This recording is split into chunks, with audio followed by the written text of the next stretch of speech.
in the dangerous savannas of the couch, the workplace, and 150 places to stop during the weekend, we have the modern lioness.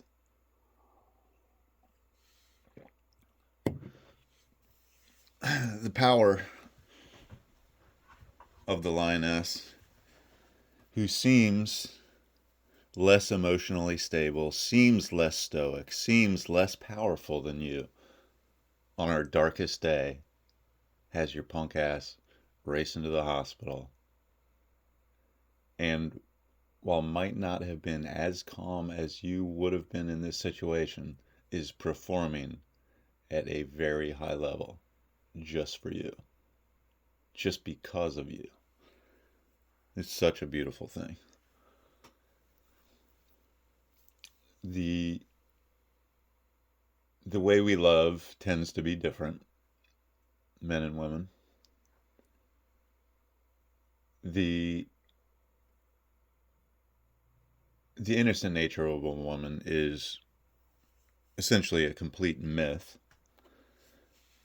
but the innocent feel that you get from a woman, that innocence and purity that's referred to, that is mythical, is there in feeling.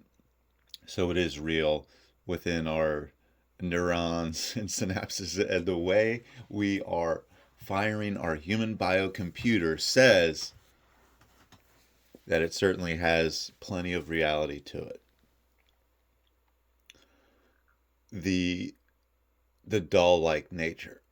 Say a gal who's any level of attractive that you fall for, truly in love with, there's not much happier places you can be than in front of her while she smiles and is truly in a state of joy.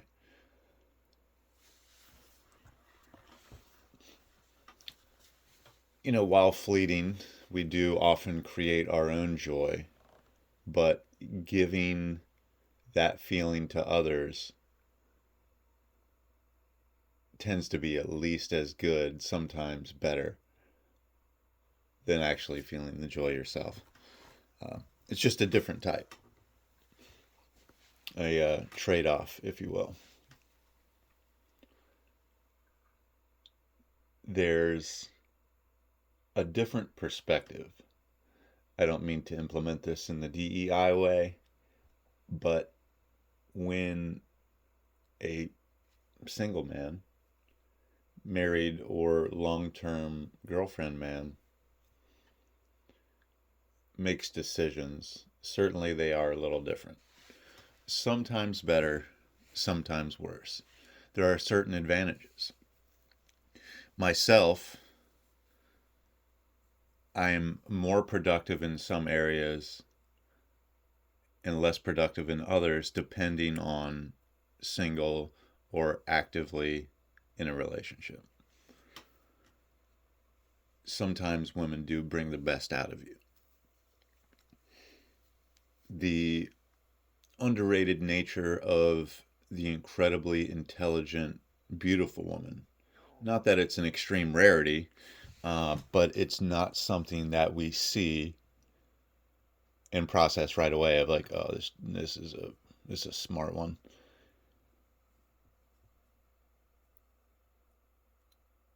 The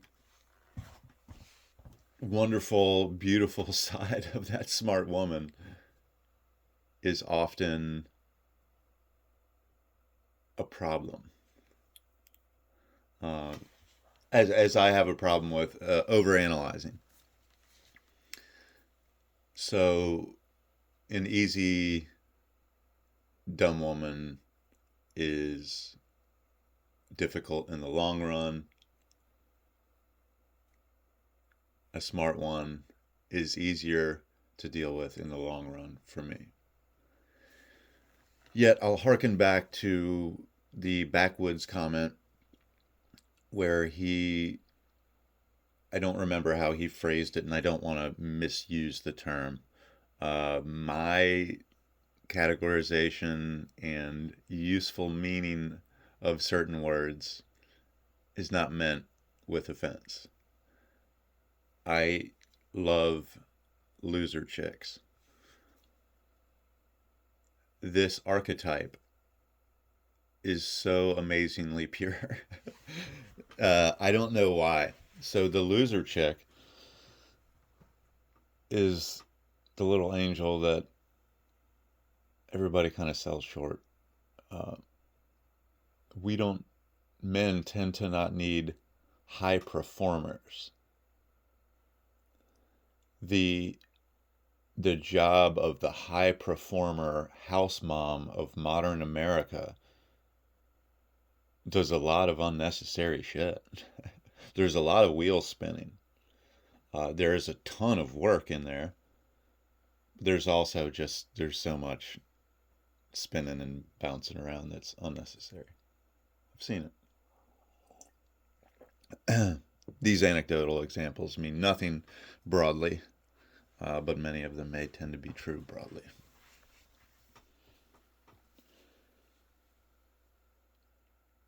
The loser archetype is so impressive on a human level.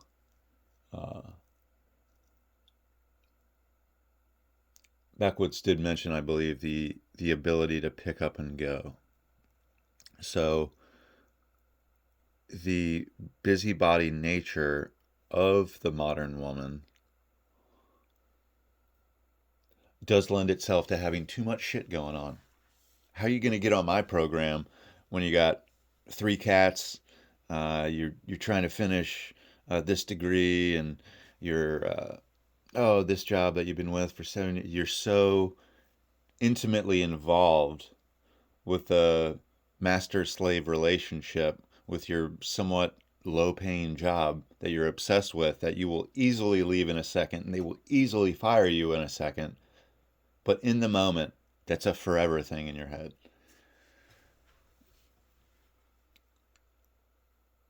The side of the elite projection of a woman is often unattractive, if for nothing else, then how are you going to get on my program? I'm not going to Monaco this weekend to hang out with you for 8 hours.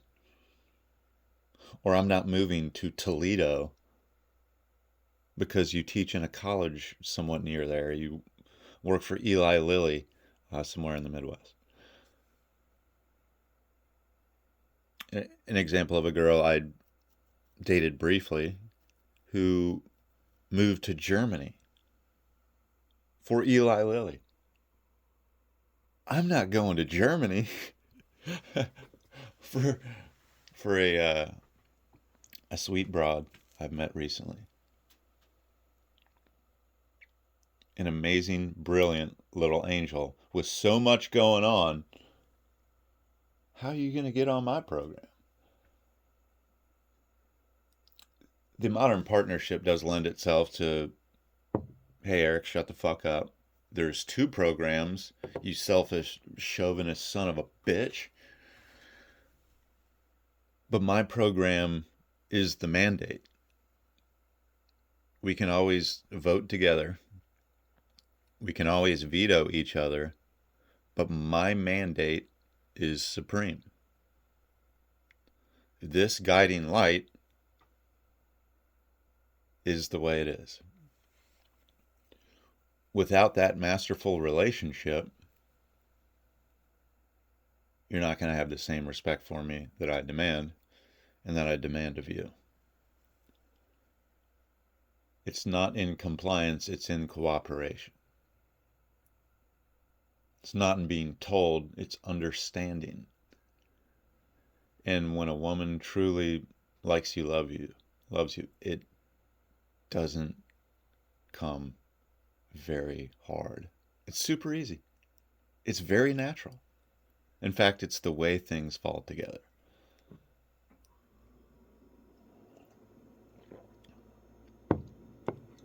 All the other girls in between, say, on the periphery of the loser and the elite modern woman.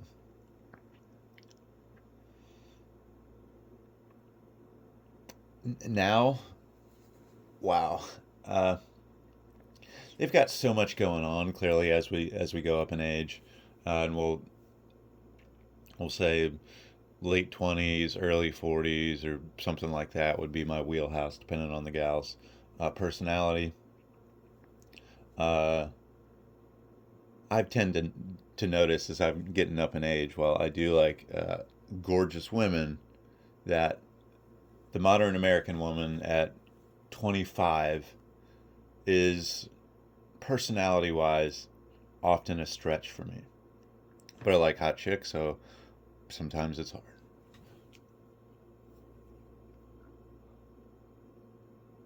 The programming of the Lioness does lend itself, I think, to be more easily convinced, say, politically or sometimes with sales, advertising, marketing, whatever. But that does lend itself to the trust you give in somebody when there is a hierarchy of mandate in the relationship. The power of the Lioness keeps the world sane.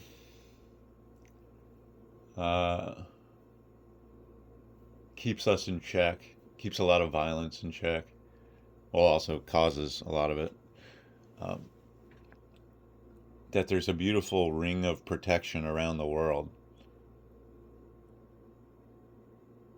that is held down by women going, really? You're going to do what? Such a powerful thing to be reined in and, in a way, turned over that masterful relationship. She is the master of morality in that moment, and you're the idiot. You're not in the hierarchy now. You are a peon who's violated these rules, and she's got to step in to override this very natural dynamic.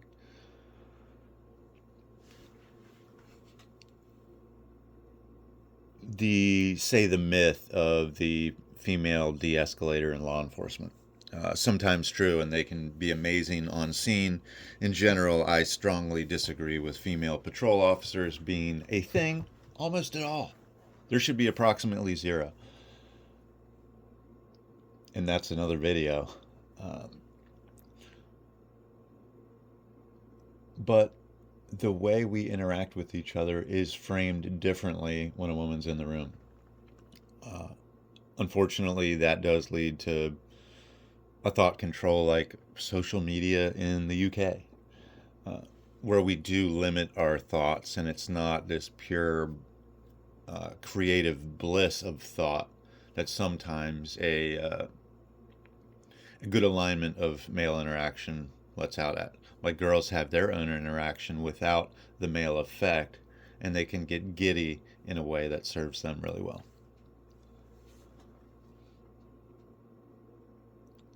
In corporate America, the power of a lioness I see in the grinder, not in selling used watches on Facebook Marketplace and hustling weed on the corner. I'm talking about the hustler, the girl who is up early every day before work. Her makeup's always looks good. Her clothes always look good. She doesn't have to be the most attractive person in the world or anything special to look at, but she's always on point. You can count on her. You know she is going to apply her whatever bandwidth she has. Not 100% effort, but whatever bandwidth she has that day, she's going to give it to you. There's great power in that. And there's also great danger in the corporate world of the money drain of female yapping. Not an individual gal. We're not talking about one woman. We're talking about a flock.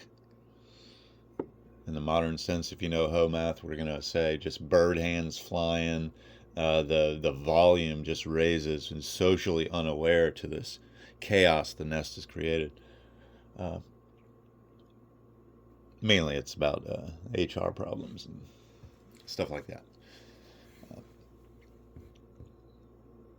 I'm not trying to throw in critique along the way with the power of the Lioness, but I don't want to just give you a list of why I like girls. These are just some things sticking out in my mind while I sip some coffee. Power of the Woman. This Lioness shit's getting too long. Maybe a part two, maybe a spin off from the other topics. Savage out.